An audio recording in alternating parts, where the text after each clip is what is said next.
নমস্কাৰ বন্ধু-বান্ধৱীসকল, আশা কৰিছোঁ আপোনালোক বহুত বেছি ভালে আছে। জ্যোতিকা মিক্স ৱেটিৰ মই জ্যোতিকাই আপোনালোক সকলোকে স্বাগতম জনাইছোঁ। আজি ইণ্টাৰনেশ্যনেল ওমেন্স ডে আৰু সকলোকে জনাইছোঁ বহুতো শুভেচ্ছা আৰু লৈ আহিছোঁ মই বিভিন্ন সময়ত কিছুমান নাৰীৰ ওপৰতে ছবি আঁকিছিলোঁ। বিভিন্ন সময়ত বহুতো মহিলাৰ ছবি আঁকিছোঁ আৰু সেই ছবিসমূহ বিভিন্ন ঠাইত অংকন কৰিছিলোঁ। পেলনীয়া ডিছৰ ওপৰত, ট্ৰেৰ ওপৰত, কেনভাছৰ ওপৰত বিভিন্ন সময়ত কৰি থকা কিছুমান ছবি আৰু আজি বিশেষ লৈ আহিছোঁ এখন ওমেন্স ডেৰ ওপৰত এটা ক্ৰাফ্ট। আৰু কেনেকুৱা লাগে ভিডিঅ'টো বেছি দীঘল নহয়, আপোনালোকে অকণ স্ক্ৰিপ্ট নকৰাকৈ চাব আৰু ভিডিঅ'টো চাব বুলি আশা কৰিলোঁ। তেনেহ'লে আহকচোন ফ্ৰেণ্ডছ, প্ৰথমতে মোৰ ছবিসমূহ চাই লওক, তাৰপিছত ক্ৰাফ্টলৈ যাম।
ফ্ৰেণ্ডছ, মই আজি আপোনালোকৰ ওচৰলৈ খুব ধুনীয়া এটা ক্ৰাফ্ট ৱৰ্ক লৈ আহিছোঁ। মই এটা চাৰ্টনা বাকচ বা শাৰী বাকচ যিয়েই নহওক এটা ল'ব। মই চাৰ্টনা বাকচ এটা লৈছোঁ আৰু লৈছোঁ এডাল চক পেঞ্চিল আৰু বাকচটোৰ ওপৰতে চক পেঞ্চিলডালে অংকন কৰিম এগৰাকী ওমেন।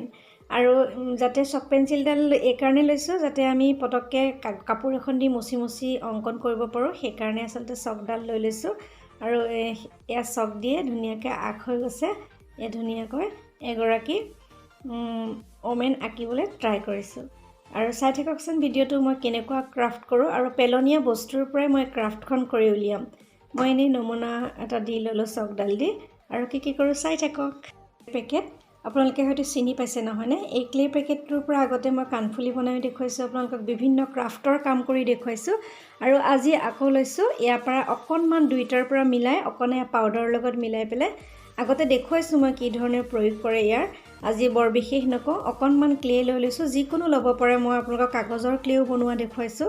ইয়াতে ক্লে লৈছোঁ অকণমান হাতত আৰু এই মুখত এয়া অকণমান ক্লে আঠাৰ সহায়ত লগাই ল'লোঁ।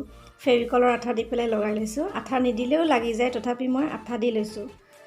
এতিয়া ফ্ৰেণ্ডছ ৰং দিম, এইখিনি শুকাব।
লাগিছে। এইখন আপোনালোকে হেংকিং কৰিও ৰাখিব পাৰিব ঘৰতে। আৰু ইয়াতে ইচ্ছা কৰিলে সৰু সৰু বগা চমকি লগাই দিব, তেতিয়া এটা নতুন লুকছ দিব। যিহেতু ৰং কৰি কৰি বিভিন্ন পেইণ্টিং মই কৰিছোঁ, এইখনত কোনো বিশেষ একো ৰং দিয়া নাই, সাধাৰণ পেলনীয়া বস্তুৰ পৰাই এটা নতুন লুক দিবলৈ ট্ৰাই কৰিলোঁ আৰু আপোনালোকৰ লগতো শ্বেয়াৰ কৰিছোঁ। আৰু ইয়াতে মই ব্যৱহাৰ কৰিছোঁ সৰু সৰু মণি, মানে পেটত যিটো আমি হেৰি দিছিলোঁ, কোচ দিছিলোঁ, সেই কোচখিনি নেদেখিবৰ কাৰণে সৰু সৰু বগামণি দি দিছিলোঁ। এটা নতুন লুকছ দিছে। আৰু চুলিখিনিতো সৰু অকণমানি পাথৰ এটা লগাই দিছোঁ আৰু অকণ সৰু সৰু পাথৰৰ বগা ইয়াতে বগা দি পেলাই এটা ফিগাৰত দিছোঁ আৰু এইটোত নাই দিয়া। এতিয়া ফ্ৰেণ্ডছ কওকচোন, ভিডিঅ'টো চাই কেনে পালে? নিশ্চয় ভাল লাগিল নহয়নে? আৰু বিভিন্ন সময়ত এই ধৰণে মই কৰি আহিছিলোঁ, ছবিসমূহ আগলৈ কৰি যাম। আপোনালোকৰ মৰম আশীৰ্বাদ লাগিব আৰু আপোনালোকে নিশ্চয় দিব বুলি আশা কৰিছিলোঁ। তেনেহ'লে আজিলৈ আহোঁ। পুনৰ অহাৰ প্ৰতিশ্ৰুতিৰে মই জ্যোতিকা সকলোৰে পৰা বিদায় লৈছোঁ। সকলো সুস্থ থাকক, ভালে থাকক। আকৌ এটি নতুন ভিডিঅ'ৰ সৈতে পুনৰ আহি ওলামহি। আজিলৈ আহোঁ। ইমান সময় মোৰ ভিডিঅ'টো চাই থকাৰ বাবে সকলোকে ধন্যবাদ জনাইছোঁ।